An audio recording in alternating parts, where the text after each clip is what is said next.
The following podcast is a W2M Network original production. Visit W2Mnet.com for all of our other great podcasts, plus news, reviews, articles, and opinions from the worlds of wrestling, video games, football, and entertainment. What time is it?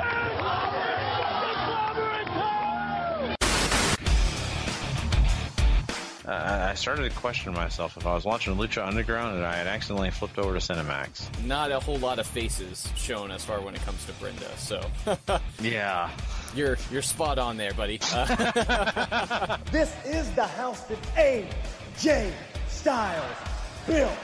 Like Nakamura, he's just such a great star. It doesn't matter what you do with him, people are going to cheer for him. Did you feel the gloriousness? Did you feel it? Bobby Roode did his job. This is insane how great they are. Well, I think the authors of pain are young prodigies. That's how good we are representing Bullet Club. This is what we do. Super Kid Pate! Japan! I mean, this is very disappointing for us. I mean, before Broski got hurt, we were number one contenders. After Broski got hurt, I won the Battle Royal at WrestleMania. I'm still the only person on SmackDown that's beaten WWE Champion Jinder Mahal. Man, I accomplished a lot while he was gone, and now that we're a team again, man, we can't even win a match. Opportunities do not come often here in the WWE. And right now, we are wasting every single one of them.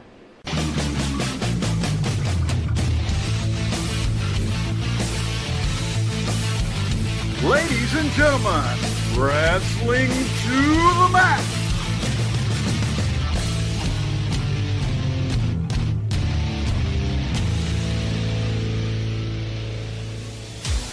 And your hosts, Gary Vaughan, Sean Garmer, and Paul Leazar.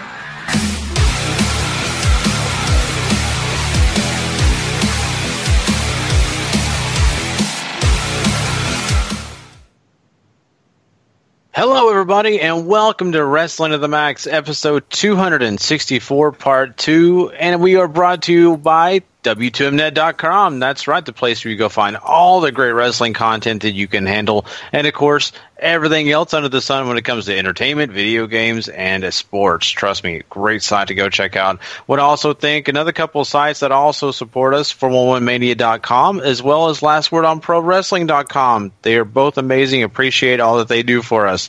Hey, and if you want to go find everything that we offer, make sure you go subscribe, rate, and review at Wrestling to the Max. That's right. You can go on YouTube, Apple Podcasts, Stitcher, and wherever you want. Even iHeartRadio, which we just recently joined, you can go find our show and make sure you share that with all your friends too. We appreciate it.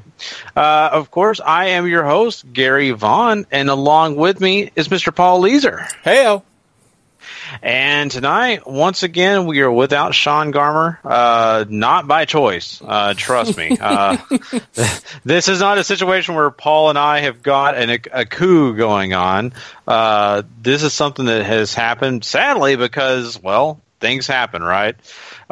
First, it's a hurricane, which that's totally understandable. Irma decided to rear her ugly head and screw us up by, making Sean have to go stay somewhere else and, hunker down for safety. And just when we thought we had Sean back, Paul, his internet fails on him right before showtime.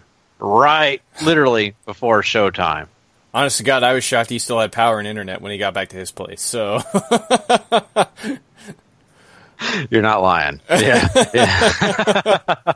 And for those of you who don't know, Sean lives in the Miami area, and that was one of the more heavier affected areas by Irma. And, once again, prayers, hopes, and wishes, all that go out to everyone that's been affected by that hurricane, and, of course, by Hurricane Harvey and all the stuff that's been taking place. I know we keep talking about that stuff, but just wanted a quick shout-out to all of you out there dealing with all that stuff. And, Sean, sadly, will not be a part of the show tonight unless, now I'm going to say, unless for some reason his internet decides to come back, which I don't know it will. History tells us that's not going to be the case. Yeah. So I'm just going to assume no Sean tonight, and it sucks. Paul. I mean, once again, a three-man team is so much better, especially with Sean, who offers so much to the show, and just it bums me out. But hey, me and you are going to carry this, and we'll do our best, right? Yeah, all I can say is thank God I learned how to work the board. Yeah, exactly. And it's probably better I don't have it because I would be adding sound effects and it'd be terrible. So, but yeah. And I promise this episode, Paul, no more Richard Justice jokes. I'll stay away from those. I got a little crazy last time. But I liked it. Okay. Well, you never know. You may get a treat later on. So. I'll make all the Dick Justice jokes this episode. Oh, yes! At least I'm not on the hook for him this time. So, oh, man. Well, we have a great time here. And, of course, we want you guys to know we are going to have that much fun. But we're also going to talk some professional wrestling included. We are going to jump into, of course, like we usually do on the Friday morning show. We'll talk some quick hits. That's right. A lot of the big wrestling news coming out of the world of wrestling this week, along with Lucha Underground, Global Force Wrestling, and heck, we're even going to throw a little bit of New Japan in here for you guys, for all of you fans that love watching those shows. Paul's going to quickly kind of run down about the next show taking place, kind of give you guys a heads up on what you could be expecting, and maybe make a few comments about the Destruction show that happened this past week. I'm sure he won't have a lot to say about that one, though. So, as well as we're going to crown a Superstar of the Week. So we have a packed show ahead of us, Paul. I'm really looking forward to it. And, I know we don't have a lot of time to waste and all that, but I just want to say this. I have thoroughly enjoyed the Mae Young Classic shows that you, Harry Broadhurst, and Patrick Ketza put together. You guys did 5 amazing episodes. Those review shows were not only informative, but they were highly entertaining. I can't tell you how much I laughed listening to those guys. You're awesome as well. I mean, you give us so much, but I noticed a lot of times you just got to sit back and enjoy the show, right? I mean, Harry and Patrick are basically an old married couple whenever they podcast together. So you don't really have to add a lot to that equation to get to the funny. Yeah. It is true, right? So, but yeah, I mean, everybody can go find that stuff if you want to go check it out. And I hope you do check it out if you haven't already. Make sure you go. And once again, I believe it's on the Wrestling to the Max feed, if I'm not wrong. But it's also, and for some reason, maybe you're not on just that feed. The W2M Network feed is also there, which it should be a part of as well. So go check it out. I mean, trust me, I thoroughly enjoyed it, and I know you guys will too. So I had to drop that plug in there, Paul. I know I keep doing it, but I think it's so important for people to go check out those shows. So it was a real fun ride. I absolutely enjoyed doing the shows with Patrick and Harry. I thought they did a great job as well, and I don't know, it was really easy to sit back and have fun and talk about wrestling for 45 minutes to an hour and a half, depending on whichever episode you listen to. But I want to talk about the intro you made for this episode, because if you don't know out there, Gary works, he does most of the intros for most of the shows on W2M, especially our show and football and all that, but I don't know if you've done many for any of the others. I would assume you have. But on this one, Gary used the Mojo Rawley promo, and that literally might have been the best promo I've ever heard Mojo Rawley cut, and it was on .com. Why would you do that, WWE? It's so true, though, right? I mean, and, I was going through some of the stuff this, tonight. I always, before the show, I make the intro because I want it to be up to date, the local, the latest, whatever's brand new, I try to put in the episode. And there was let's be honest, a lot of stuff that was there, a lot of stuff from the Mae Young Classic and all that kind of stuff. And, of course, the New Day celebrating their big victory, but it sounded like, I'll just be honest, it was very ghetto fabulous. And I didn't know everybody could handle it. So I found Mojo Rawley, and that was the last clip I was going to use, to be honest with you. And then I listened to it, and I thought to myself the exact same thing you just mentioned, Paul. Wow, that's Mojo Rawley? Yeah. Like, no, that's an imposter. That's not him. No, that was very much from the heart. And he tapped into something there. So, Mojo, keep up the good work. Do that. Right there. Do that. You could be a single star. Do it more. Absolutely. That was unbelievable. I couldn't believe, I was sitting there, I know that's Mojo's voice, but that's not Mojo. And then starts talking about hype bros. Yeah. But yeah, I mean, once again, I do a lot of the intros for this show. I don't really do intros for other shows, only because and a lot of other people have direction on what they want to do. Now, I do get kind of stuck with the job of making logos for most of the new shows coming in. Most of the graphics too, which is, I mean, they're all phenomenal. Gary, you do wonderful work on the show. Well, I definitely appreciate it, even though my wife would probably disagree. So I always I show her my work, and she's like, "Could you do something better?" I'm like, "What did I just do for 4 hours?" I give up. So, hey, at least Paul has some, love for my work. So thank you, Paul. I appreciate it. Amanda and if anybody, the supportive wife, the picture of the supportive wife. If you listen to this show, people, my wife is not that terrible. No. Although the first time that me and Paul and Sean all sat in a room to do a podcast, she did threaten my life in front of them. So maybe not the best picture. I don't know. It was nice to know at least there's a kernel of truth in there somewhere. Yeah. So who knows? Hopefully you guys know that I do love my wife, and hopefully she loves me. So. But anyway, let's talk about wrestling, Paul. We could go on and on with this good time. But yeah, let's jump into some quick hits. We got some really important ones here. Yeah, let's do it. It's time for wrestling news. Quick hits. Take it away, Gary.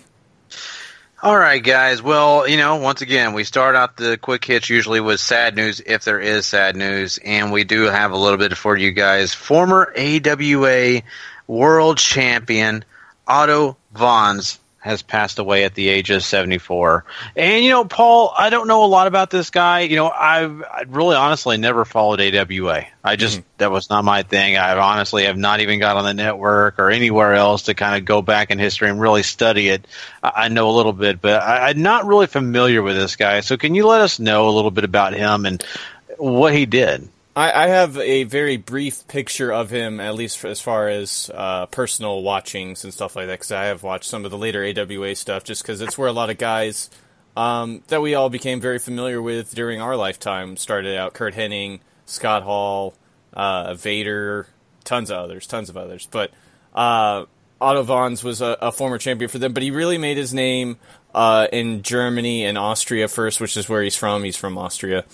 And he kind of broke out on the scene there, and that got him some tours with New Japan, where he would wrestle Antonio Inoki a lot. And Otto is a very large gentleman, and he's very famous. He holds multiple world records, I think, still are used to, for tearing phone books, because he could do it so easily. He had giant hands. But him and Inoki, during that time, it was Westerners would come into New Japan.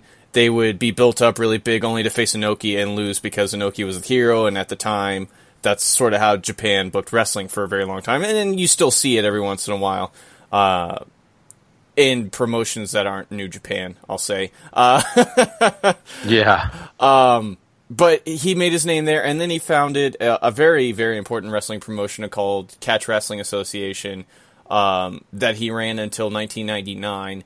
And it was a big, we talk about the British scene now and how people are making stops there. You have West Side Extreme Wrestling over there in Germany now, which is a big stop for indie stars. This was that of the time. Maybe not as rabid and maybe not as extreme, but its world title was very much viewed as the European World Heavyweight, or the European Championship, the top title in Europe. And it had so many big stars in there from all over the world compete for his promotion. And he really, he had a huge effect on wrestling. He's 74. He died. He'd been battling illnesses, and that's what took him. But it's a big international legend. Maybe not so much important here unless you're an old AWA fan, but I thought it should be recognized that he did pass, just because he did a lot for a lot of people, especially Vader, whose matches with him in both Catch and AWA really helped put Vader on the map to get to WCW.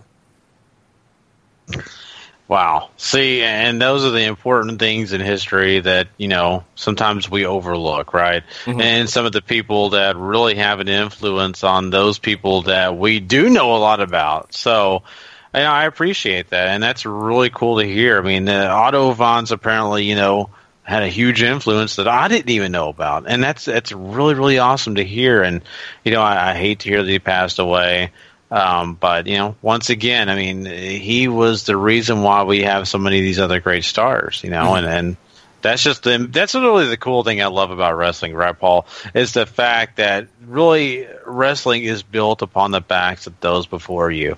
And it's something where you can't say, oh, I became a superstar just because of me. I'm the only one that matters. No, even the Hulk Hogans, even the John Cenas, the Undertakers, they all did something because someone else before them made that possible. Right. And so, I mean, I know that you can say that about a lot of other things, but I think it really shines more in wrestling than some of the other things in life. So I just had to shout that out. And, best wishes to Otto Wanz's family. That's really sad to hear that he's passed. But, if he was sick and things like that, I hope he's in a better place. Mm-hmm. So. Absolutely. Well, let's talk about something that, is really recent, and that, of course, is this whole thing with the Mae Young Classic and, of course, the 2 finalists. And if you haven't watched it, I'm sorry. We're going to talk about it, though, because, well, the live show already happened. I gave you a break on Monday's show or Tuesday's show and let you catch up if you hadn't caught up. But sorry, if you need to catch up, fast forward about 5 minutes or so, and we'll be on to the next topic. But we are going to talk a little Mae Young because this classic had Shayna Baszler and, of course, Kairi Sane involved in the finale here. And it was a lot of fun. They put a lot around it. And, of course, there's a lot of things mixed in here. But let's start out with something that was even not about these two. Let's talk about the 4 Horsewomen of MMA and the 4 Horsewomen of wrestling. Now, this was a little underlining theme that they had going on throughout the tournament, really, Paul. And they showcased a lot, really showing Ronda Rousey throughout the whole entire tournament, along with the other 4 Horsewomen. And, of course, Shayna Baszler is one of them. So, basically, we get this whole underlining theme of, when's this match going to happen? It could happen. What's going on? And we even have, I think, was it the second to last show, episode 4? We had the face-off between them, where we had Becky Lynch and Charlotte. Yeah, it was after Shayna's second round match. Second round match. Okay, so it was there, and we had the face-off between those two teams, right? Without Shayna, of course, and without Sasha Banks being present. And, of course, we have what you expect in these kind of things. Someone throws out hey, anytime, any place, and the person that did it was Ronda Rousey. Well, sorry about this, but that might not happen, and there's a great possibility it won't. And here's the reason: for all those that were excited about it, and I'm not going to say I was excited about it, Paul. I was interested, But needless to say, Vince McMahon is not interested at all, apparently, and he apparently is nixing this. He said nope. He was not involved with any of the filming of that, and he also really didn't have any say on some of this stuff. Not only that, he doesn't like the idea that Ronda Rousey is not even in contract talks with WWE, and Shayna Baszler herself doesn't have a WWE contract. There's not a deal in place for even her. So, with all that being said, Vince McMahon has basically backed out of this and taken us away from that thought process of a 4 Horsewomen and 4 Horsewomen of MMA match. Saying that, Paul, I don't know. What do you think about this? Are you disappointed at all? Do you think Vince has every right to do this? Do you think he's being short-sighted? Just when you heard this news, how did you feel? I would say disappointed is one of the words I would use. Like you, I wouldn't say this would sell me on something, but it's one of those things that if it happened, I kind of wanted to watch it, just to see sort of how it played out. WWE has clearly had their eyes on Ronda Rousey ever since she showed up at WrestleMania 31 now for that one segment, when she was arguably at the peak of her popularity and all that. I'm really kind of... These are all rumors, of course, so we could be just talking out our butt here, too, but I'm kind of surprised that they're not even negotiating with Ronda to maybe even just talk about the idea of her showing up in the ring. Not in contract negotiations. Makes it sound like she still has her eyes on MMA. And that's interesting because I felt like she was done. She kind of had ruled the roost. She put it on the map, and then she's gotten shown up twice now, pretty badly. So I wonder if it's maybe just a not right now thing because maybe she wants to do acting or something like that. But it's kind of like not even in negotiations is very definite. That's odd to me. Yeah. And you mentioned the word rumors, and that's what this very much is. And who knows? You know, she may actually have sat down at the table with him once, twice, maybe several times, and maybe they just haven't worked out the right deal. Right. And, you know, who knows? Or maybe, like you're pointing out, there's a possibility Hollywood or, you know, getting back into the octagon is an option here. So there's a lot of things in play. And there's a lot of questions that surround. I think really WWE, you know, wants to shine the brightest things on the brightest stars, right? And to give them those opportunities to really, you know, make their shows better. And that's what they did here with the Mae Young Classic, right? They not only took a great idea, but they made it better by including another part of women's sports, because I mean you got wrestling and MMA. I'm not going to say it's just wrestling, right? So you're including something else in it. It'd be as if they took one of the bigger soccer stars in, you know, from the U.S. women's team and put in here just so they could say, "Hey, look who we got here," and that's what they did. So I think all that's grand. It's fun. It's awesome to think that we could have this big matchup, but it not happening is also understandable too. There's so much involved in that process that we honestly sometimes just like to dream, but when it comes to reality, sometimes those things get a little bit more murky. So who knows? I really, honestly, I am interested in it, and if it happens, hey, yes, let's do it. If not, I'm sorry, but I'm not really going to lose a lot of sleep over this not taking place. And maybe that's the wrong way of looking at it, Paul. I'm okay with, you know, Ronda Rousey coming in wrestling, but I'm not going to lose any sleep over this not ever happening. So, I mean, it's not to say it's fully off the table, right? It's just not happening now. Yeah. Maybe 2 years from now it may happen. Yeah, I mean, maybe so. Maybe Shayna will already be around and they decide to pull the trigger on it or something like that. So, yeah, never say never. That's what I say about this. And not only that, I want to mention this too. Ronda Rousey did do an interview with WWE, and you know, when she was being asked about some of this stuff, she also did say, "Look, you know, I'm not ready to answer questions about me getting in the ring. I'm really here just to support Shayna." So that may say a lot right there too. You know, that may speak volumes, or may also speak about some of the things that she doesn't want to talk about because they're hidden. So. Let's talk about, though, the two competitors that we have here from the finale. And we all know Kairi Sane won, which is, you know, great. I think Shayna Baszler could have won this just as well. I think that they both were on equal footing here. Shayna's still working out her, you know, situation and what she's going to do. And who knows, she may have a deal in the works with WWE right now. Kairi Sane, on the other hand, being the victor, being the, you know, Mae Young Classic winner, she's got a lot of light still shined on her. And what's interesting, Paul, about this whole thing was going into this finale, this all was not really going to work out this way. Shayna Baszler was not just etched in for that finale. Apparently what we were hearing was that Kairi Sane and Toni Storm were supposedly going to be the finalists in this Mae Young Classic. That did not take place.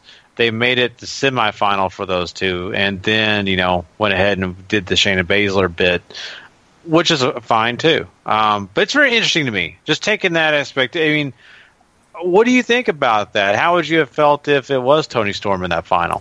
I'm a huge Toni Storm fan. I think she's great. I've seen her in Progress. I've seen her in Stardom. I've now seen her in the Mae Young Classic. Not anything of hers I have actively disliked. She's tremendously talented. She's got all the charisma in the world. She is a star whenever WWE wants to sign her, put her on TV. I'm on board. And honestly, I mean, Sane and Storm is still, I think, the best match of the tournament, in my opinion. And there's a lot of really good stuff to be had there, too. The really interesting part about all this to me, though, is that them going with Sane and Baszler was meant to catapult the Four Horsewomen angle.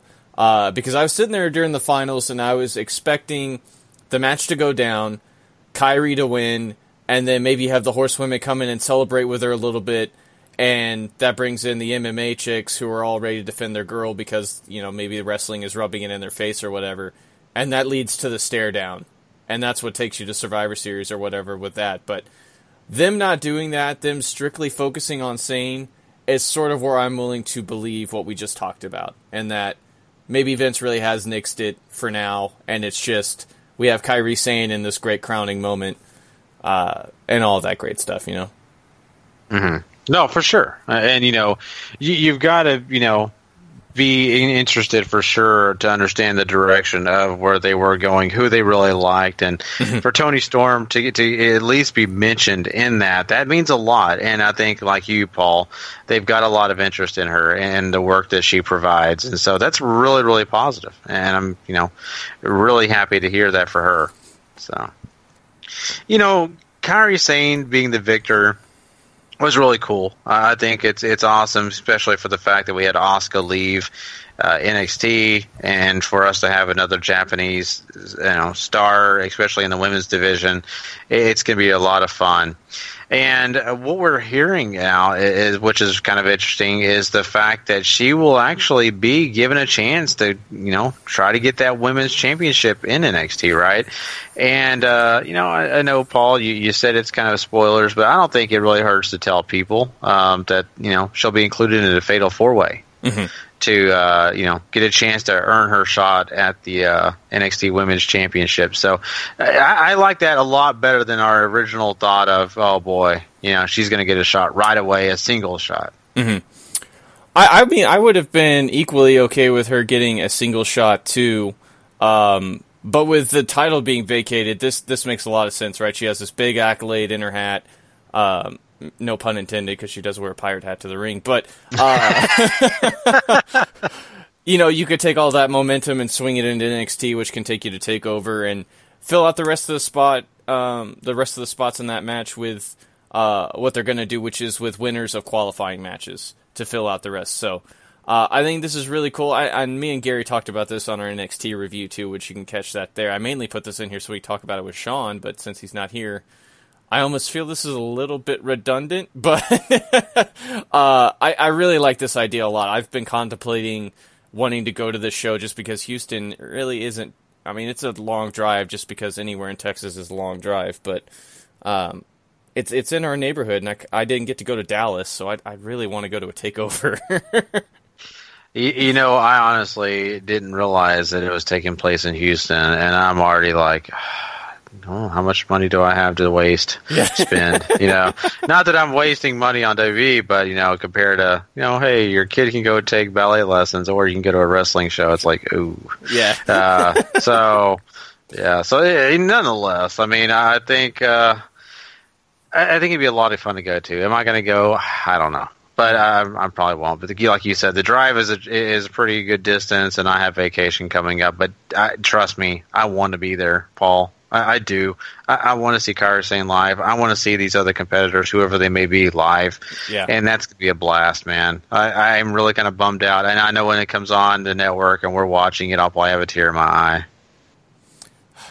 eye. Hopefully I won't. I really want to go. I know, Paul. Hey, make it happen. Hashtag get Paul to take over Houston. Live it. Let's live it. Live it right. Yep. So even if you have to swim, I'll do it. I know most of the water's gone, but I'll do it. Yeah, that's a bad joke. It was. Anyway, gotta make at least one in the show. I quite offended the people over there at the football show by a comment too. So at least I had to do one here. Anyway. Let's talk about some other rumors that we talked a little bit about some other ones. Let's talk about this one. And this one's really kind of curious to see what you think about it. But we've got a situation where Kofi Kingston may have hurt his knee, and we just got off this whole situation with His other tag team partner, Xavier Woods, and I'm just really hesitant to say this because I'm afraid if I speak this into existence, it's real. But, the New Day just won tag team championship belts. And now if you have 2 out of the 3 injured, man, Paul, Big E, you better go into hiding. Yeah, there's no pictures or anything like that around or any video, so it's really hard to tell. But, reports have it as Kofi was holding his knee and sort of hobbling away. And I don't know if that's just selling because Kofi is great or if it's legit. So it's just rumors right now. If he is hurt, this really, really sucks. I know Xavier's injury was short-term. They're in the 4-week range, somewhere like that. And I think he's probably about halfway through recovery. So you could just have New Day come out and not really have to focus so much on them wrestling for at least until Hell in a Cell, which you have plenty of time for. And then figure out what you have with Kofi. If it is serious, then this could really kind of hamper it a little. And if it's not, then you're just in the same situation you were with Xavier. You just have to roll with Xavier for a while. Mm-hmm.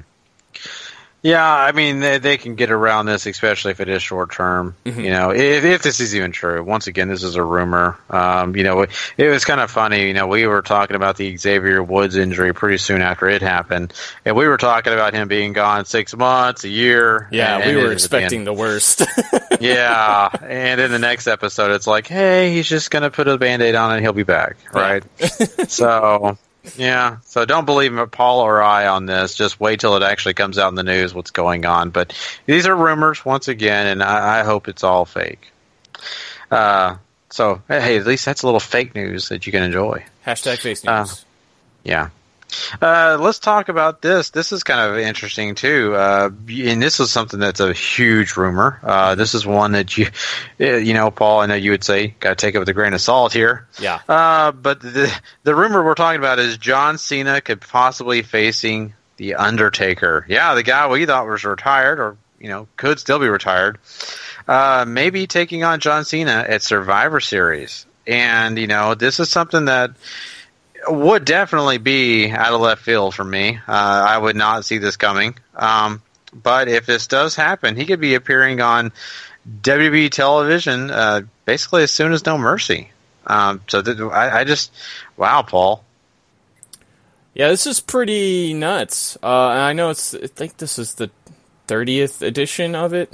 29th, 30th, 31st, something like that. 30 years this year, essentially, for him, because the first one was in 87. So I could see them wanting to get Taker on the show, and supposedly he has a handshake agreement in place to do a match with Cena at some point. And the thinking was they're doing Reigns and Cena at No Mercy so they could do this, but Cena's not going to be around because of all of his other obligations he has with Hollywood. Like, I think he's doing some voiceover work for a big movie at the time, and so they're trying to work it to where they can get permission to use him for the day to come into Survivor Series and do the match. I really don't know if I believe this, though. After No Mercy, Cena's not supposed to be around for the rest of the year almost, and we won't see him again come Rumble time. And The Undertaker seemed like a pretty firm exit at WrestleMania, unless he's just done at Mania, and that's what that was for. But I don't know. I kind of want to see it, and then again, I kind of don't, right? Because what we got with Undertaker and Reigns at Mania was not a pretty sight by any means. Not to say it was bad, but it was not the Undertaker we've gotten used to seeing for the past 5 to 6 years, Yeah, it's not. And, you really, have those nice nostalgic thoughts about Undertaker, and you want to put him in today, and you can't put him into today. Mm-hmm. There's an age difference. There's a limit on what a guy at his age can do now. And as much as you love to remember all those great, big, special moments, they're not here anymore. There's a reason that they're on video, and that's it. Mm-hmm. So, nonetheless, I honestly don't want to see it. I love Undertaker. But it's just like one of my favorite football players back in the day. I don't really want Bob Lilly hopping on the football field today, and I just don't know if his back can handle it anymore. And he was excellent in the 70s. I loved him. Not in today, right? So we just don't do that, and that's the way I feel about Same here with Undertaker. Sure, it makes a lot of sense with the Roman Reigns stuff. It really does. It really does, whose yard is it? Yeah, I mean, it completely fits in. Let's just don't do it. Let's find some other way around it. Them do a wrap off or something. Just Undertaker. You did great. I loved you taking off the gloves. Excellent job. Thanks for coming. Enjoy Houston, right? Enjoy TakeOver Houston. You can go do that. It's your hometown, baby. Enjoy that. Don't go do that. I would pay to see Cena and Undertaker in a wrap off. I would go to Survivor Series if that was going to happen. Even if it was in Alaska, Paul's there. I'm He's there. Like, I'm sorry. I have to live this. So let's just see. Once again, that's a big rumor. I would definitely not hold on to that very closely. It probably will not come to fruition. Let's talk about something that happened that was kind of funny, and something that I'm sure GFW was not really thrilled about. We've been talking about for the last 2, I think, episodes about this GFW network coming out and how they were really excited about it because not only was it going to bring a lot of their content from Impact and some of their past episodes, but they're also considering, bringing other promotions in and doing all this stuff. And they actually did testing this week. Oh, no. You still there, Gary?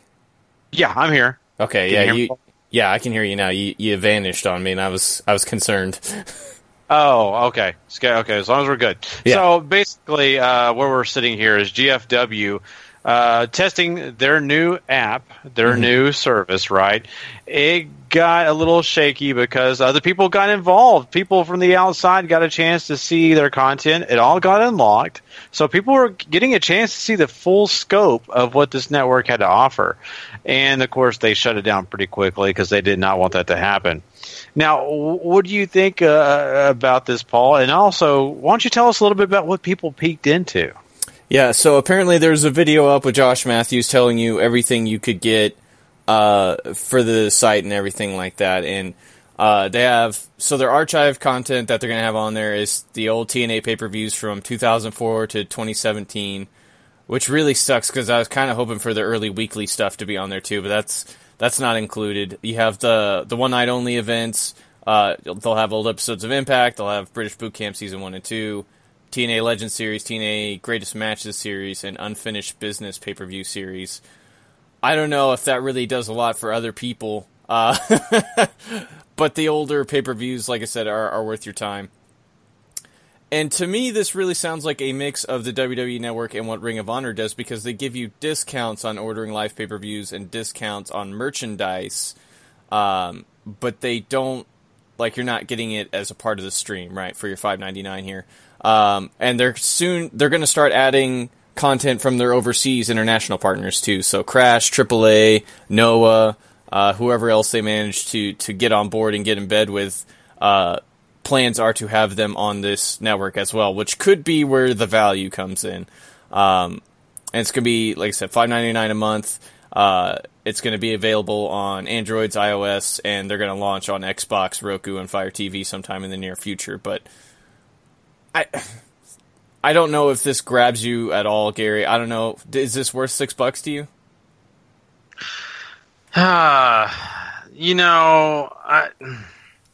It's interesting, but I don't know if it's interesting enough for me to pay $6 a month. Right. I think it's really neat to be able to see some of the old content, to get those discounts off pay-per-views. But I'd rather just have the pay-per-views included. I don't know about you. I love the WWE Network for that reason. Yeah. I don't have to worry about going and, oh crap, I forgot to push subscribe to that. Or, oh, man, I was going to do it, but blah, blah, blah, blah.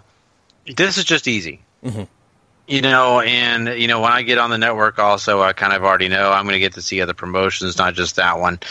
I think if we're already talking about adding a lot of those promotions we talk about all the time, even the Crash and other places, onto this network, I think then, I think you should get my money. I think you should definitely get my $6 a month. I think right now, no. Not for me personally. Now, if I was a big GFW fan and I love the product so much that week in and week out, I couldn't wait to see cut out on me again, Gary, if you're still there. Okay, can you hear me now? Yeah. Okay, some reason something's going on, but I don't know. But anyway, I don't know that I would really do it right now. That's me. I don't know if I do either. Like I said, I think the money is going to come from the international partners for a lot of people. If you're a Lucha Libre fan, or if you're a fan of Pro Wrestling Noah, or like I said, if they manage to get anything, I know they partnered up with Smash in Canada recently too. I don't know if any of that content ends up on here either, but that could be where a lot of the value comes in, because there's a lot of great wrestling going on outside of GFW. Not to say that GFW is bad. It's just a lot of times I really struggle to connect with a lot of the people and what they're trying to accomplish on this show, and it may just not be aimed at me, or I may just be getting older, or I may just be getting pickier. But it's just, I don't know. Like I said, $6 right now, I don't think so. Maybe if you have the international stuff, I'll start thinking about it. Yeah, that's the way I am too. Mm-hmm. Me and you were right there on par, so we'll see. I mean, I really do hope that if they get this going, people do care and do pay attention. So we'll follow it and let people know as time goes by. Someone who is a part of the promotion that I think a lot of people do care about is Rosemary. And, she had her whole incident go down in Triple Mania. And, being injured is never fun, especially when it's done by nefarious ways. But, what the good news is here, guys, is she is clear to return. So we hopefully will be seeing her sooner than later. And I'm really happy about that. Me too. I'm glad this was brief. It was apparently nowhere near as serious as people thought. Essentially, since they thought she might have torn her tricep, which she would have been out much longer. But this is great news. I'm really happy for Rosemary. Can't wait to see her back around again. Yeah, same here. And some other good piece of news that I think a lot of fans out there will really love to hear, and that is that Netflix's Glow Season 2 will be coming out in October. And I think I'm excited about that. Yeah, they're going to start filming in October, so I would assume it would probably come out sometime early next year, but I am super stoked for this, too. I loved the first season. I really can't wait to see the rest of it. It was really cool. Like, they had people from Glow at the Mae Young Classic, which I thought was super cool, too. Yeah, I was honestly surprised. I did not expect that, man. Yeah. Might be the only way we ever get Awesome Kong back on WWE TV again, too. Yeah, probably so. I wonder if that was kind of awkward. It might have been. Yeah, but hey, she's in a new frame of mind probably, so. Yeah. That's really cool news, and that's all the news we have for you today. I hope you enjoyed what we had, and of course, next week we'll bring you all the other great wrestling news that we can get over the weekend. It's time for us to move on, though, from here, and let's jump into some Lucha Underground, Paul. They've got some interesting things going on down over there. Let's do it.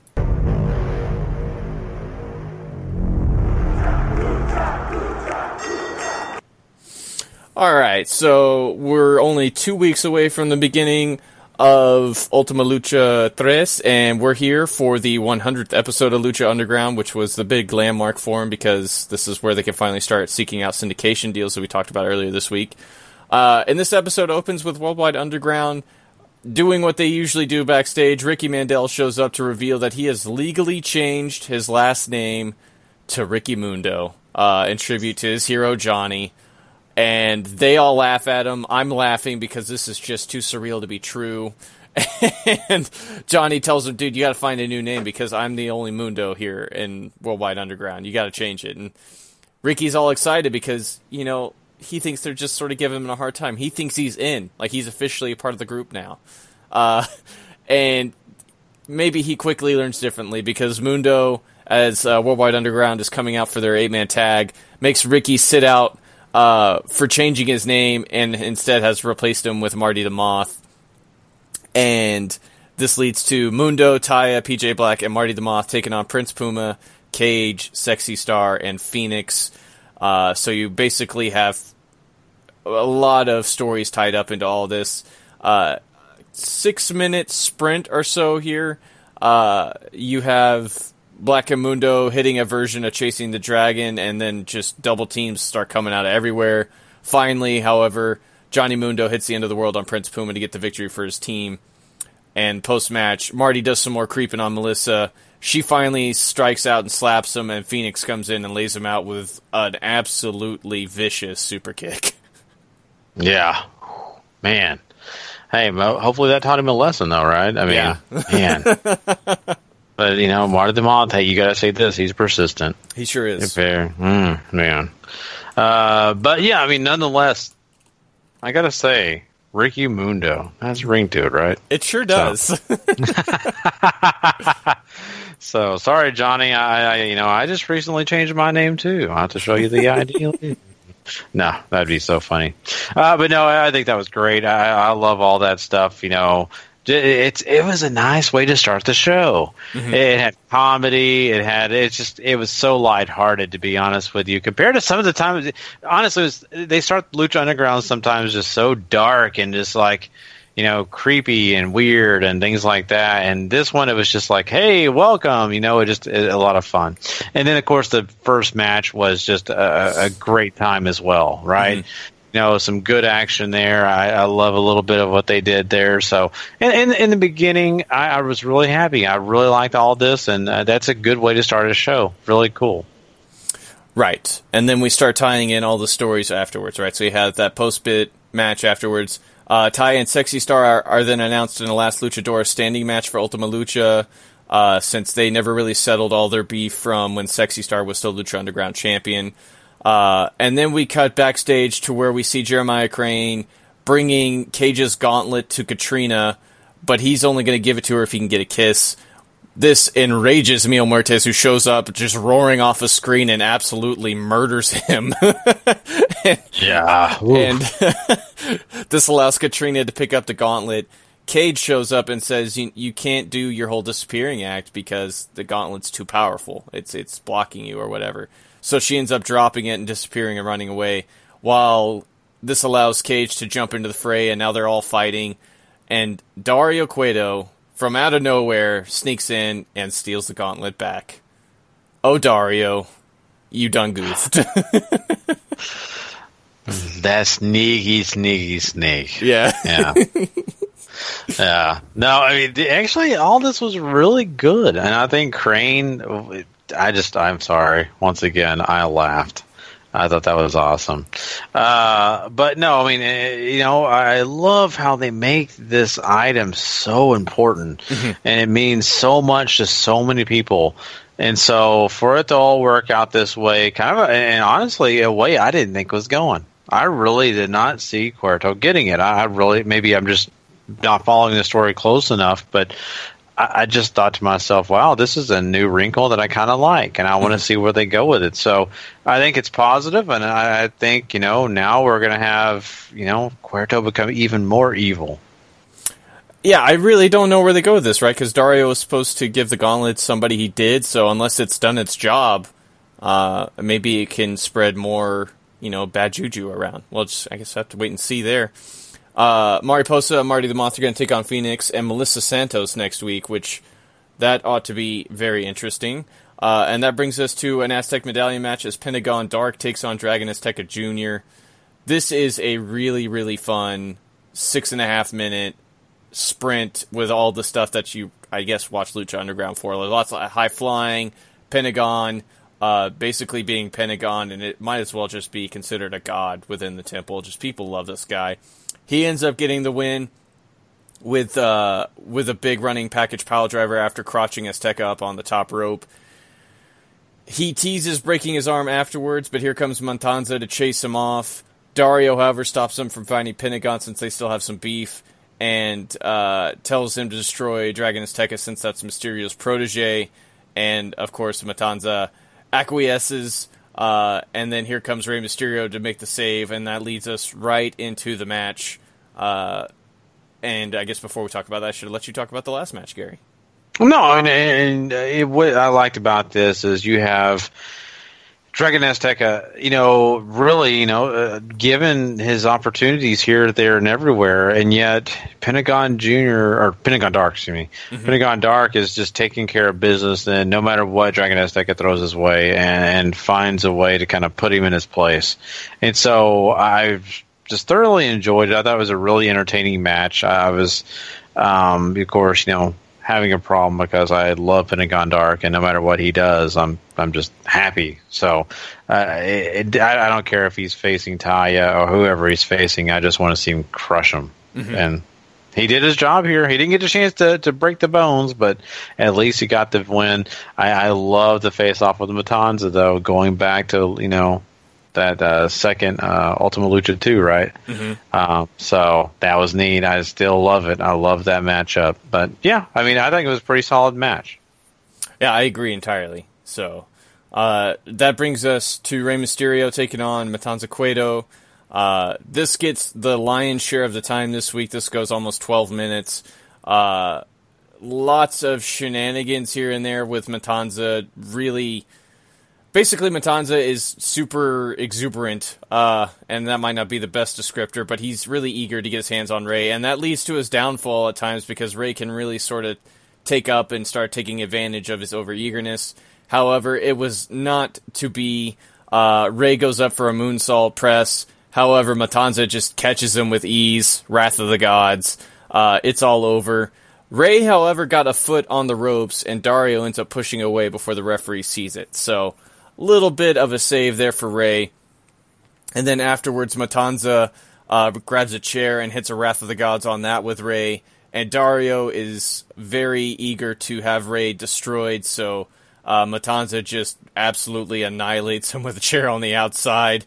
Does the whole evil bit where he hits him with a chair and then throws him into the ring post.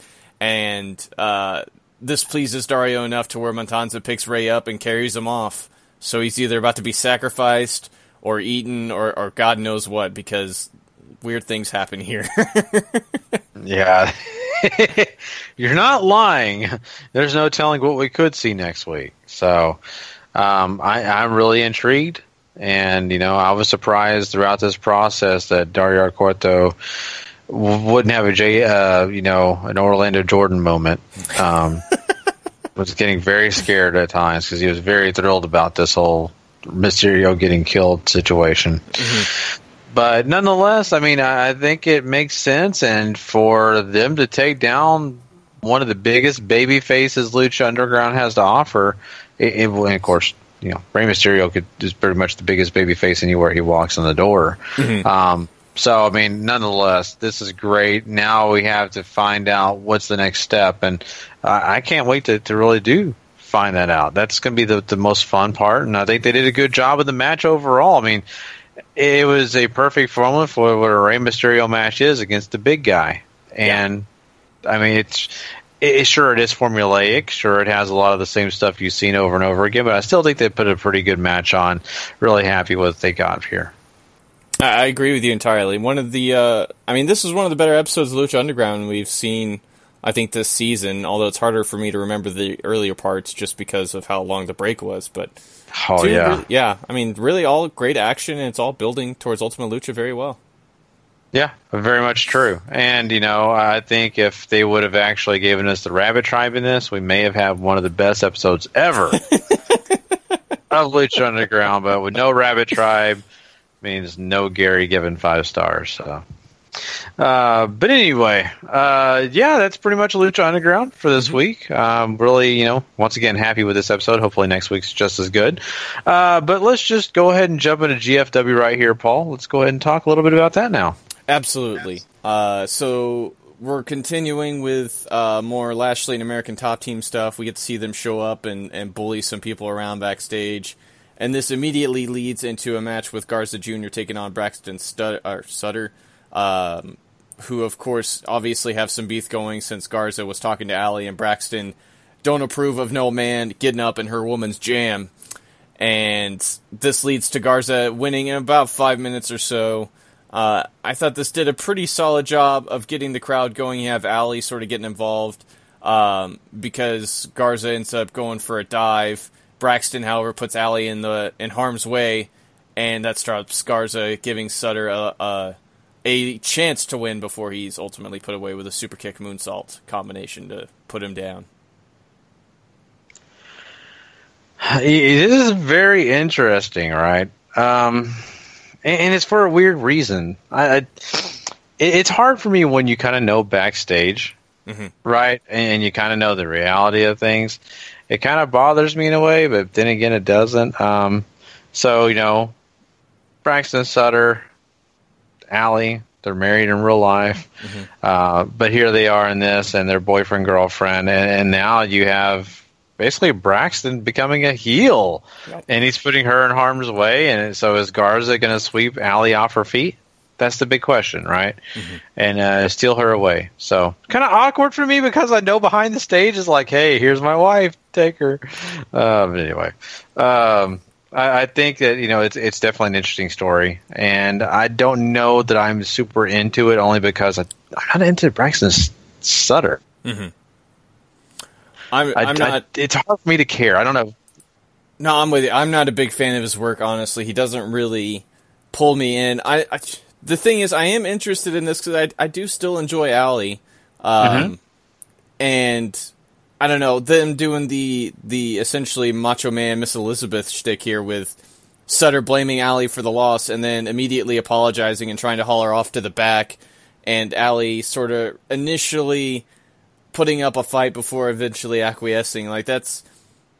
There's nostalgia there that really helped, I guess, send this home for me too. And I like Garza Jr. I think he's a very talented wrestler, so I don't know if this is going to keep on going or not, and I would assume it would, but there might be something to be gained here. I don't know. I would think Garza Jr. is sort of being groomed to be the next X Division challenger down the line. I hope so. I'm a Garza Jr. fan. I really am, and I've really enjoyed his work. Brightest they brought in with a new era. So I'm really happy with that. I think this could be really interesting. Like I said, I think I'd be more into it. Braxton Sutter was more of what I wanted to see. But hey, as long as he brings Allie, as long as he's bringing Allie, I think we all care. Yeah, I think you're right. And then that takes us right into the Impact Grand Championship matches. EC3 defense against El Hijo de Fantasma, better known as King Cuerno, over on Lucha Underground. You got the judges ringside, of course. This is the big rounds thing that I know Gary displeases greatly, but they actually put on a pretty darn good match here. EC3 ends up winning round 1 unanimously. Wow, easy enough for me to say. Fantasma wins round 2 unanimously. And then this takes us into the final round where EC3 basically puts Fantasma away right as time expires. He gets the 1%er, and time expires right then. So he ends up retaining. Obviously, I think this is sort of setting up for a rematch because the post-match, you have Fantasma sort of arguing with Guerrero for giving the last round to EC3 and all that stuff. Pagano shows up to make his debut, and him and Fantasma end up putting a beat down on EC3 until Eddie Edwards comes in to make the save. Pagano looks cool to me, right? I think he's got something to offer just by his initial look and all that. Fantasma is he's a fantastic worker. We've gotten to see him in Lucha. We've gotten to see him here. And I still love EC3. I just, this just seems so thrown together. Yeah, I'm with Pagano. Yeah, okay, so I'll start. I think it was really good for the fact that we were a really good match for a match system that I completely hate. I hate the Grand Championship. I hate the whole system. But, they put on a good match. I can't deny that. I really did enjoy what they gave us. And, EC3 being the winner, I think it works. I love Fantasma getting in, Guerrero's face and all that. To me, realistic stuff, I'm all game. Do it. The Pagano thing, I don't know. Maybe I should get excited about it. I used to love watching Crazy Steve and the clown gimmick. Do I care about Pagano? I don't know. I'm a little terrified. But on the other hand, I'm really kind of curious, right? So it makes me wonder how also that Mexican culture will mix with the crowd in the U.S. because, they do that in AAA quite a bit with the kind of the clown gimmick, but how will that work here and how will that translate? I don't know. Maybe they're just trying to capitalize on it. because it is doing pretty well around theaters. So, I don't know, like, I think I've said that on this show before. I am afraid of clowns, and it's not like whenever it comes to wrestling I am, but, I mean, he does look kind of scary. I mean, I think he's got the look down, and when it comes to transitioning, I mean, if you're from AAA, you stand a pretty good shot, because they do use a lot of, North American things in their show, so. Well, Pagano, bring a red balloon to the ring, and then we'll really know. But that's the face of fear. We all float in the impact zone. Yeah. Sometimes you need to get through it. So after that, we actually cut to Mexico because we get to see LAX defending the tag team titles against OVE and two other teams who don't really get named. You get to see LAX run around beforehand doing all their shenanigans, hitting up strip clubs, and Conan saying he's paid off the ref, and they're going to give OVE some tainted water. Eventually, you get clips of a match taking place in the Crash where LAX retains the titles over OVE and the two other teams, and they have a confrontation afterwards. I don't know if this really did much for me. Okay, so it's kind of funny because we talk every week about Lucha Underground, right? And all that's edited. All that, it has, movie-like stuff where, you're watching different things take place. It's all obviously taped. This is okay, but not all that special, right? Mm-hmm. You feel like you were promised a match, and then the next thing you know, here's the best of. Here's the highlights of what you should have saw if you would have watched the match. And do I love that? Not really. Not for me to actually care about the match as a whole. Mm-hmm. How can I even rank or rate this match? You can't. You don't have everything involved, right, Paul? Mm-hmm. Mm-hmm. And so I think that's what the problem is here. I love the idea. You go to Tijuana, you have the match somewhere else. It's all fine and dandy. I mean, to me, it is what it is. I get it. Of course, LAX is going to win. Duh. But at the end of the day, probably the most enjoyable thing I got out of it was OVE alluding to that they're going to go destroy the LAX headquarters. I think that was the most entertaining part I got out of it. Yeah, I think you're right, just because they both throw around some threats during that post-match stuff, so maybe some of it will come true, maybe some of it won't. Grado then gets a squash match afterwards, and then he gets cut a promo because that was his supposed final match here in the U.S. before he gets deported tomorrow. Joseph Parks shows up and says he has big news. His law team has opened up a sports management division, and he signed Grado, and he's sponsoring Grado's visa, so he gets to stay. Happy day. And Parks got a contract for Grado, and Grado just suddenly signs it, and they're going to make a lot of money together, and Joseph Parks been the bad guy the whole time, hasn't he, Gary? Yeah, you know what? That's exactly what I was thinking. You read my mind completely. I'm thinking, what did he actually sign here? Mm-hmm. Signed his life away. And, all his money's going to go to Joseph Park. Whatever else he gets, title shots or something like that, and maybe go to Joseph Park. I don't know. Of course, sounds like very much like an agent kind of thing, I guess. So should that be a big surprise? How much am I really caring about this? I don't know. Mm-hmm. I don't have a lot invested in this whole Grado situation right now, right? The storyline they have him going with is okay. But at this moment, you've kind of taken away all the other spots and the people that I actually wanted to see him interact with, and of course see how those all kind of took place. So now I'm left with this shell of what I want to see. Can they rebuild it with Joseph Parks being a bad guy, screwing over Grado? I get it. I just hope it works out, because right now I don't know how many people really care about Grado. I agree with you there, because outside of the comedy stuff, whenever they try to do something serious with him, it just sort of seems tacked on. And granted, the only time we've got to see him try to do something serious was with Mahabali Shera, and that, God knows, that is no way to try to get a measure of somebody outside of silliness, you know. So I kind of look forward to see if they bring Laurel back into this, because I enjoyed this with her in it.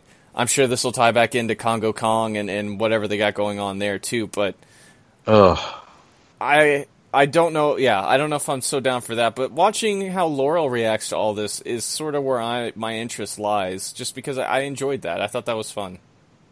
I just wish Laurel would, maybe hook up with Joseph Hart. And that's how she gets her revenge on Grado, along with doing other mean things to him. Maybe that happens. She takes away his best friend. Mm-hmm.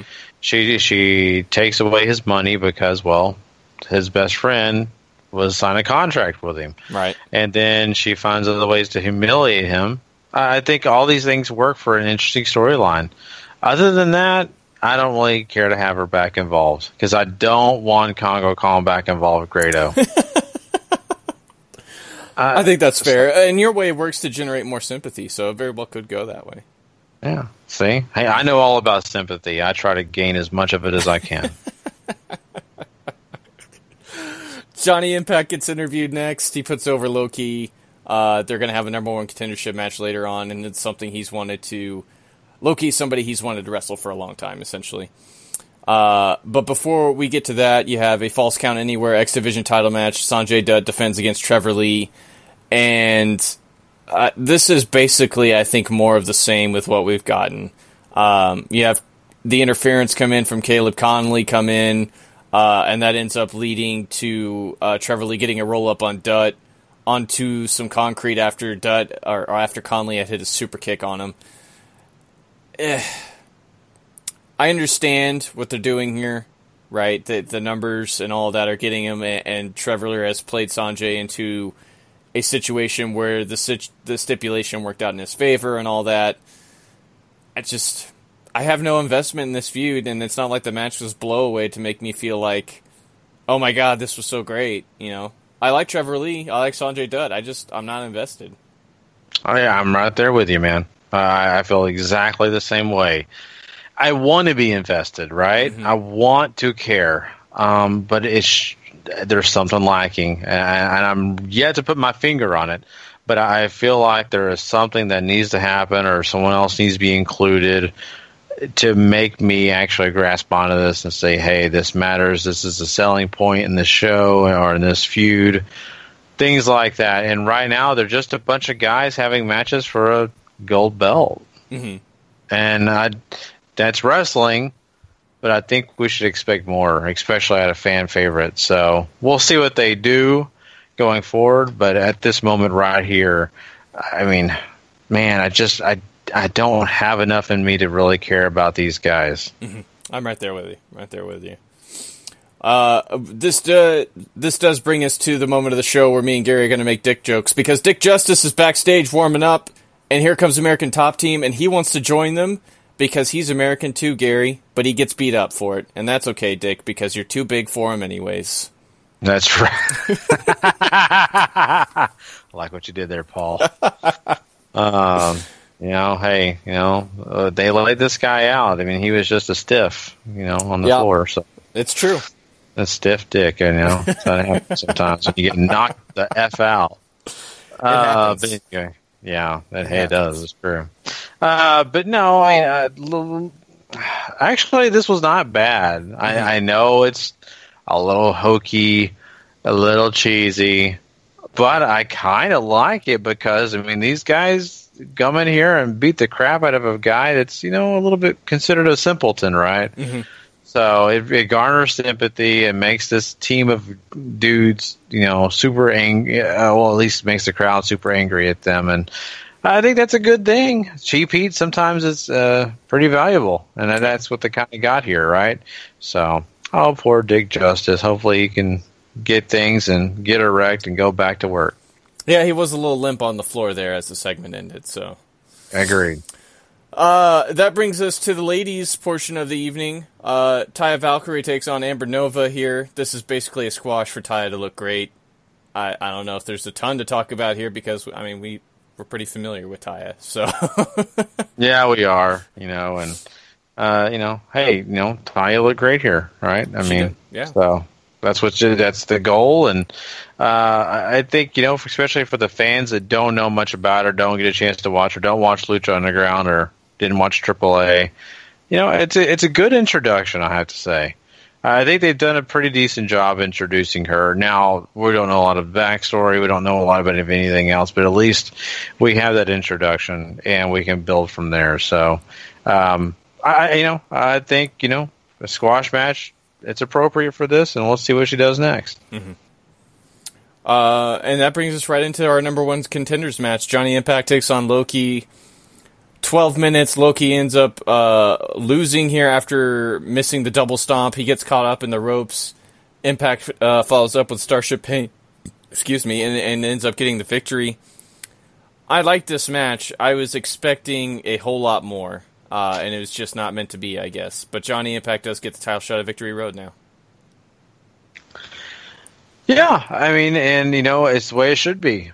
I think, he's a big star, and I think that they're going the right direction with all this, so I'm very happy with it. I think, a pretty good match here, too. You've got to respect it and everything that they've kind of put into play.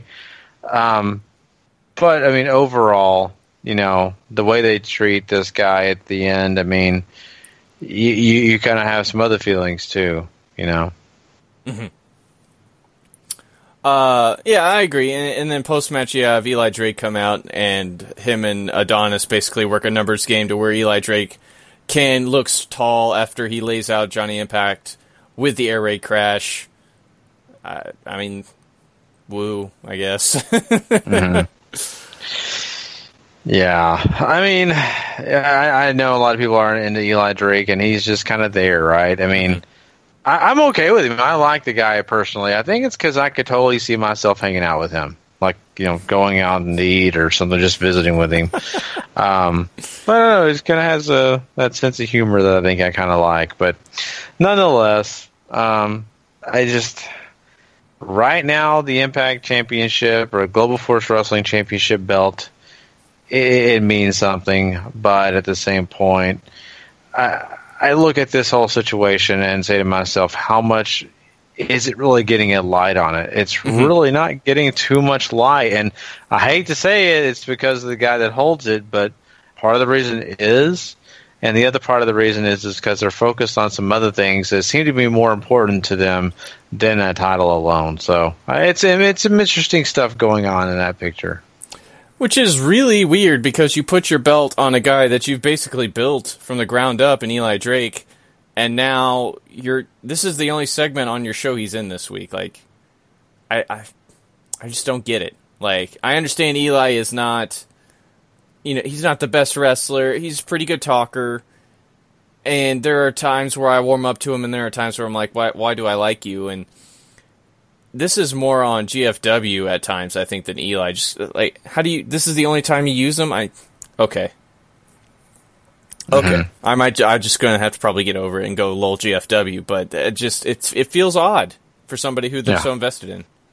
I'm right there with you. And once again, I'm an Eli Drake supporter. I think the guy has a great personality. I think he has something to offer. I think he could do some bigger things with this title. It just seems like they've kind of stuck him in a place and said, stay there. Mm-hmm. Don't go anywhere. Don't make too much noise. Stay there. And that's a problem. It really is. There's a reason you have these titles to showcase, and they're not doing it. Yeah. I wish I could say it gets better from here, but it doesn't. Well, it kind of does. Cornette tries to talk Lashley into staying. He has chosen MMA, it seems, over wrestling, and he's going to go out to the crowd to say his goodbyes later. However, Taya backstage ends up assaulting Karen Jarrett and telling her she's the true queen around here. I kind of like that. I'm down with that for sure. I mean, is it considered domestic violence if it's against Karen Jarrett? I don't know. But I'd be a juror that would not convict. Just saying. But nonetheless, I mean, I think once again, going back to, if you've never heard of Taya, never seen her, at least you get a little chance to hear her on the mic and talking to authority figures. Not a bad ploy, and something that I think it worked. Yeah, I agree. So Lashley comes on down to say his goodbyes. He's going to MMA so he can win championships and be a bigger badass than what he already is. However, he wants to finish things up with Moose. He calls him out. Here comes Moose. They waste no time. You have a big old brawl. It's just got no energy, though. They're just sort of out there throwing moves. The crowd doesn't care. They're fighting their way up the entryway, and Moose ends up kicking Lashley all the way back down and goes to spear Lashley. It looks like he's about to sort of finish him off, but here comes American Top Team, storm the ring, and basically put a beat down on Moose. Security arrives. American Top Team beats them down. Lashley looks strong, going out. I don't get this, Gary. I don't get it, and I have yet to have that feeling of care either. Mm-hmm. You know, and that's, to me, another bad situation. But, you know, Bobby Lashley has done a lot of good things in this company, and he's really held himself up high at a, you know, really positive level, and I'm really happy about that in general. But, you know, nonetheless, you get into this and you get around the storyline and the way things are working out, it just seems like he's forgotten a lot of stuff, and you know, there's some stuff mixed in here that just kind of makes you say, well, okay, you know, but that's about it. Yeah. So I'm not really thrilled about this overall. I think Bobby Lashley moving on, doing something else, that's, if you're really making that announcement and making it known, then that's good. Outside of that, you know, you need to leave it alone, you know, and Bobby Lashley and his team, yes, they're supposed to be these huge heels, and they make themselves known, and they make this presence be known. But at the end of the day, you've got a lot of people saying, should I care about this? Why am I worried about his MMA career? Yeah. Those are the questions you ask yourself. Yeah, and you're sort of left just on that really flat note, because that's all for Impact Wrestling this week. Yeah, so hopefully you guys are not like Jim Cornette and very frustrated. You know, so.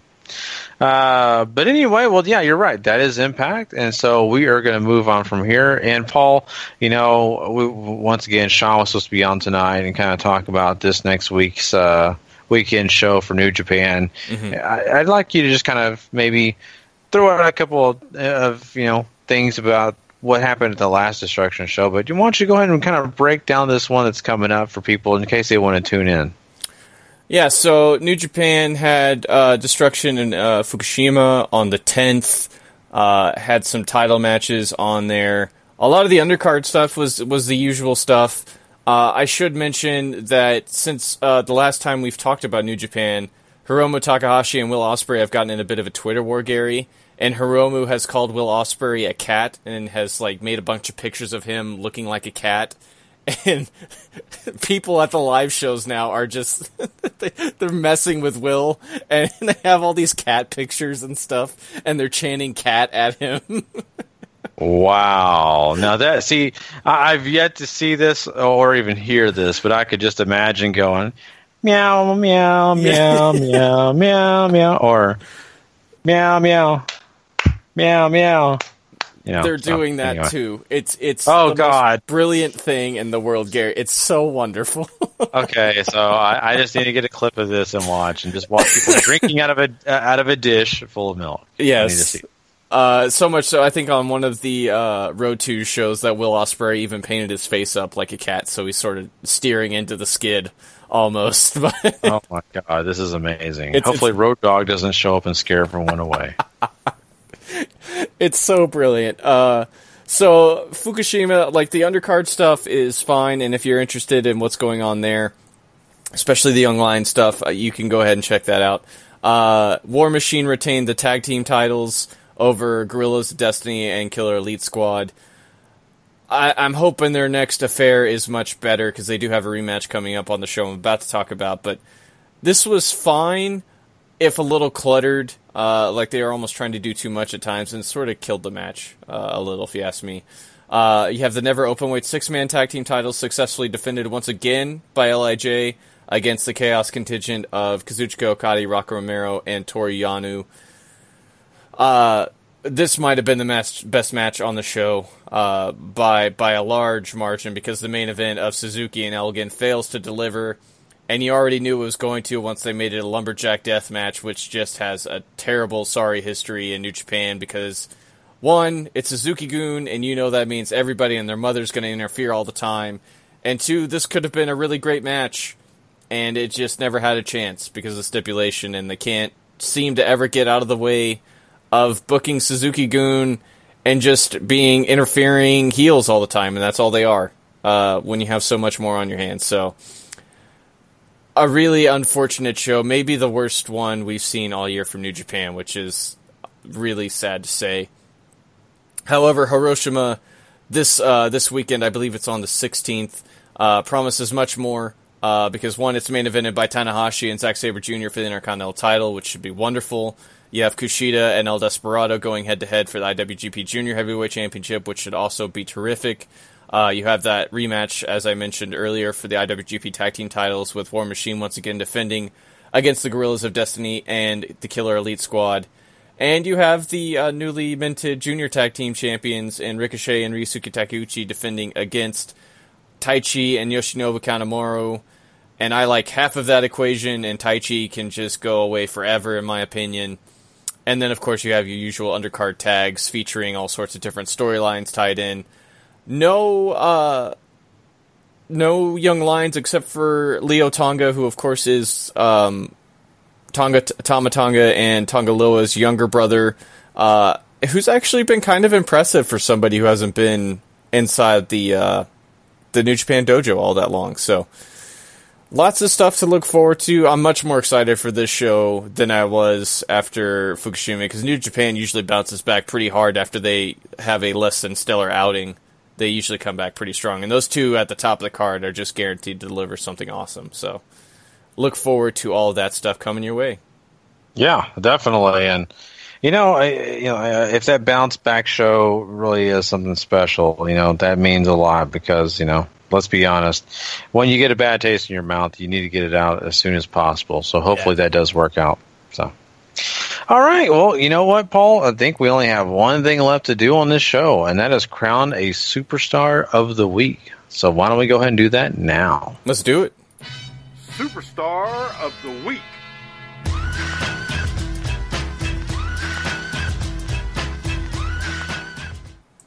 Take it away, Gary. All right, well, here we are, and we are excited because we have a pretty strong list. And let me be honest with everyone listening right now. This was a challenge to get through, not because there was a lot of bad and a lot of negative. There was too many good matches this week, and really honestly, and too many people that deserve some time and should probably get some points. But we only have a certain amount of points to give out, and sorry if you didn't make the list. Try harder. That's all I have to say. As if what I had to say mattered to any wrestler in the world. But, yeah. I feel important to myself. Let's go ahead and give a point out, though. The first point, and we'll give is to the Motor City Machine Guns. The main event on Ring of Honor this week was awesome. You had Search and Destroy, Motor City Machine Guns, Jay White and Jonathan Gresham taking on the Bullet Club contingent of the Young Bucks and the Guerrillas of Destiny. And it's just such a fun match, and the Guns ended up getting a very important win over the Young Bucks, building up some momentum to their tag team title match, at Death Before Dishonor.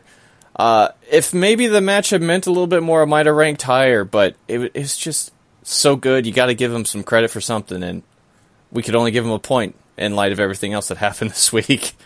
Yeah, for sure. Well, you don't have to twist my arm very hard to give 2 points over to Pentagon Dark. Just what a fun match he had this week with Dragon Azteca Jr. and it's for a medallion, which means that Pentagon Dark will now be competing for the Gift of the Gods title come Ultima Lucha time, whenever everybody starts turning in those medallions, which I'm really looking forward to. But yeah, Pentagon looked great again this week. Like we really need to say that, but it's just awesome.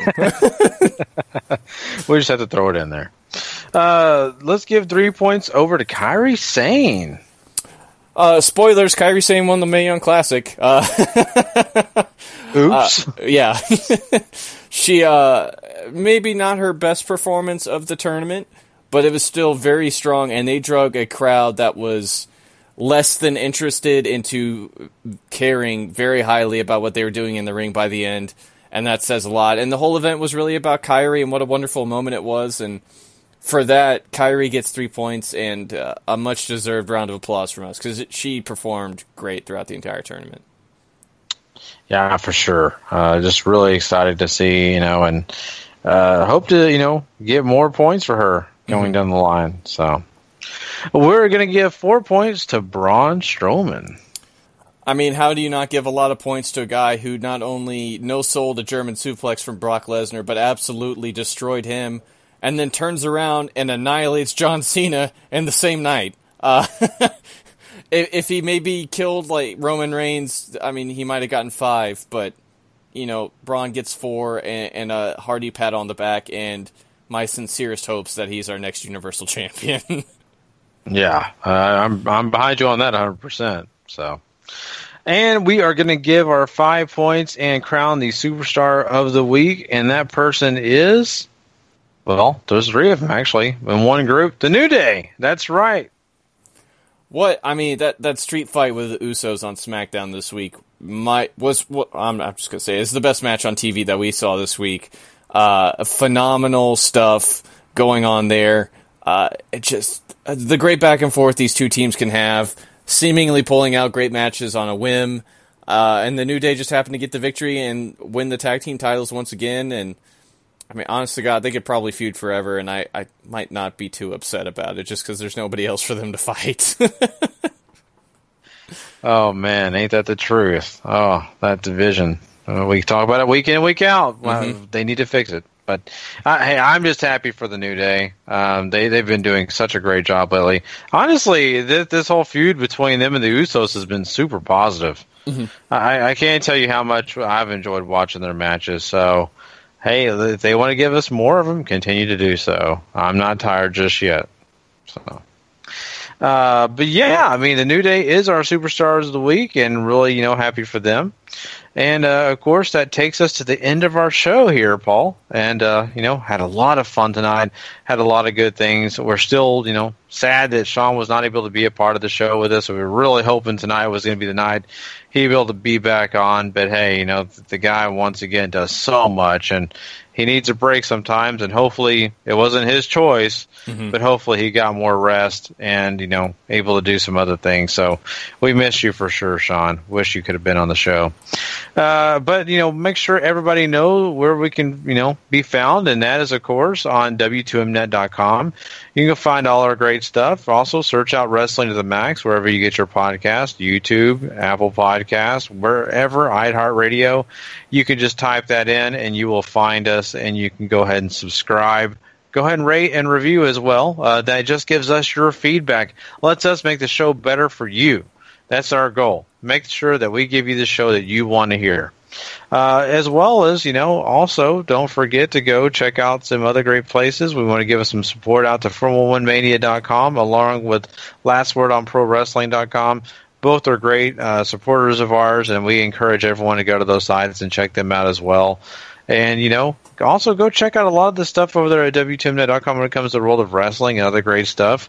Wrestling Unwrapped is an excellent show that you guys are going to want to hear. They talk about various topics, but they really get into some old school wrestling and some wrestling maybe you don't watch on a normal basis. Go check out those shows.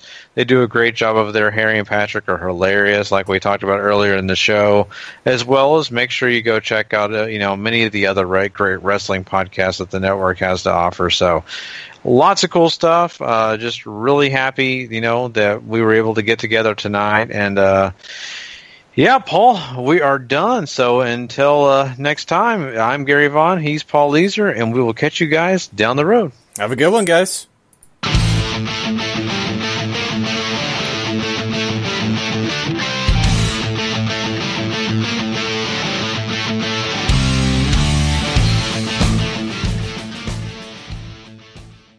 The following podcast is a W2M Network original production.